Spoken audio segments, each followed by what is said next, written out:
This video is for educational purposes only, not financial advice. Always consult a certified financial advisor before investing. We are not affiliated with Vanguard or any ETF provider. What if one investment gave you exposure to nearly every publicly traded company in America? Not just Apple, not just Microsoft, not just the S&P 500, but thousands of companies across the entire U.S. stock market. From giant tech corporations to small growing businesses. That is exactly what the Vanguard Total Stock Market ETF, better known as VTI, is designed to do. Welcome to ETF Holdings USA, the only channel that breaks down every holding inside America's top ETFs. Today we are breaking down one of the most popular ETFs in the world, VTI. We will cover what VTI is, who manages it, all holdings beyond top 10, sector breakdown, 5-year performance, expense ratio, dividend yield, VTI versus VOO, future outlook 2026, and whether beginners should invest. Let us get started. VTI stands for the Vanguard Total Stock Market ETF. This ETF tracks the CRSP US Total Market Index. That means it gives investors exposure to the entire US stock market in one single investment. Instead of buying individual stocks one by one, VTI bundles together more than 3,600 US companies into a single ETF. When you buy one share of VTI, you instantly own a tiny piece of thousands of businesses across America. VTI was launched on May 24, 2001. Over the years it has become one of the largest and most trusted ETFs available. VTI is managed by Vanguard, one of the biggest and most respected investment companies in the world. Vanguard was founded by investing legend John C. Bogle, who helped popularize low-cost index investing. The company is known for keeping fees extremely low while focusing on long-term investing strategies. Now let us talk about all the holdings inside VTI beyond just the top 10. Most people only hear about the biggest names. But here at ETF Holdings USA we go beyond the top 10. VTI owns more than 3,600 US companies across every size and sector. The top holdings include Apple, Microsoft, Nvidia, Amazon, Meta, Alphabet, Berkshire Hathaway, Eli Lilly, Broadcom, and Morgan Chase. But beyond those famous names, VTI also holds thousands of smaller companies. In the technology sector, VTI holds companies like Salesforce, Adobe, Intel, Cisco, Qualcomm, Texas Instruments, and many more. In the healthcare sector, VTI holds United Health, Johnson & Johnson, Pfizer, Abbott, Merck, Amgen, and Gilead Sciences. In the financial sector, VTI holds Bank of America, Wells Fargo, Goldman Sachs, Morgan Stanley, Visa, and MasterCard. In the consumer sector, VTI holds Walmart, Home Depot, Costco, McDonald's, Nike, Coca-Cola, and PepsiCo.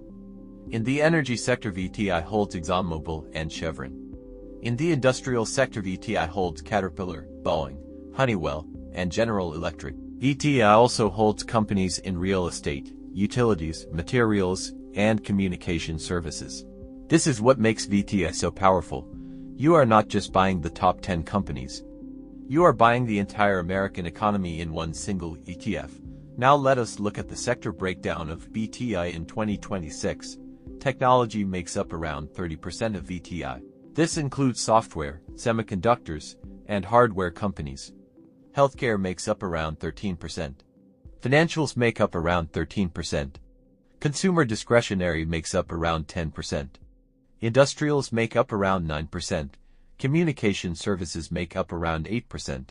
Consumer staples make up around 5%. Energy makes up around 4%. Real estate makes up around 3%. Utilities make up around 2%. Materials make up around 2%. This diverse sector mix means VTI is not dependent on just one area of the economy. If technology slows down, healthcare and financials can help balance the performance. Now let us talk about the 5-year performance of VTI heading into 2026. Over the last 5 years, VTI has delivered strong long-term growth. The average annual return of VTI over the last 5 years has been approximately 13 to 15%.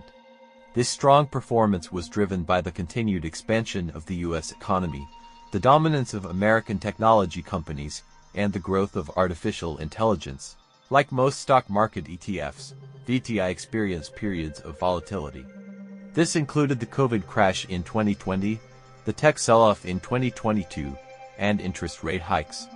But long-term investors who stayed invested generally benefited from the market's recovery and continued growth.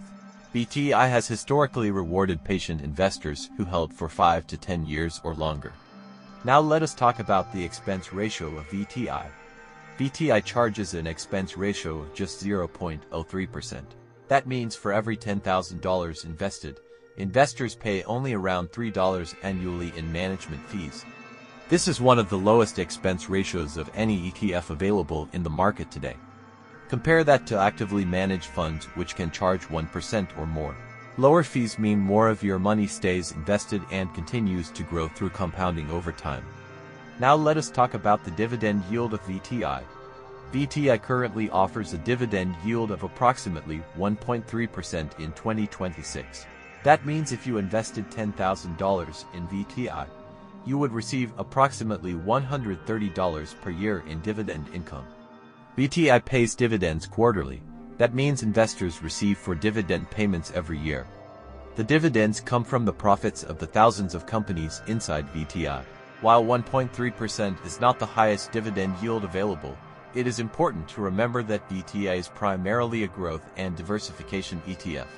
The dividend income is simply an added bonus on top of potential capital appreciation. Investors who reinvest their dividends over time can significantly boost their long-term returns through the power of compounding. Now let us compare VTI versus VOO. This is one of the biggest ETF debates among investors. VOO tracks the S&P 500 index and contains roughly 500 of the largest U.S. companies. VTI tracks the total U.S. stock market and holds more than 3,600 companies. VOO focuses mostly on large-cap stocks. VTI includes large-cap, mid-cap, and small-cap companies. Both ETFs charge the same expense ratio of 0.03%. The dividend yield is also very similar between the two ETFs. However, the performance between the two ETFs is often very similar because the largest companies dominate both ETFs. Historically, VOO can sometimes outperform when mega-cap stocks dominate the market. But VTI may outperform during periods when smaller companies experience stronger growth. If you want exposure to only America's largest companies, choose VOO. If you want exposure to the entire U.S. stock market including small and mid-cap companies, choose VTI. Many long-term investors actually hold both VTI and VOO together for maximum diversification. Now let us look at the future outlook for VTI in 2026 and beyond. Many investors remain optimistic about long-term U.S. market growth. Artificial intelligence, cloud computing, automation, healthcare innovation, and digital infrastructure continue shaping the U.S. economy. Smaller companies could also benefit if interest rates stabilize and economic conditions improve. Since VTI owns companies across every major sector and market size, it allows investors to participate in multiple areas of future growth simultaneously. Of course, risks still exist. Markets can decline. Economic slowdowns can happen. Interest rates and inflation still matter. But historically, diversified index investing through ETFs like VTI has remained one of the most consistent long-term wealth-building strategies available. For many new investors, VTI can be a strong starting point because it offers instant diversification across 3,600 companies, ultra-low fees of 0.03%, broad market exposure to the entire U.S. economy, quarterly dividend income of 1.3%, and extreme simplicity. Instead of researching hundreds of individual stocks, investors can buy one ETF and gain exposure to thousands of companies immediately. That simplicity is exactly why VTI has become extremely popular among long-term investors and retirement accounts. And that wraps up today's complete breakdown of the Vanguard Total Stock Market ETF. VTI, one ETF, more than 3,600 U.S. companies. Ultra-low fees of 0.03%. Quarterly dividends of 1.3%. Broad diversification across every sector. And complete exposure to the entire American stock market. Now we want to hear from you. If you had to choose only one ETF for the next 10 years, would you pick VTI or VOO? Comment below and tell us why. If you enjoyed this video, hit like and subscribe to ETF Holdings USA for more ETF breakdowns every single day. New video uploaded daily. Thanks for watching. This video is for educational purposes only, not financial advice.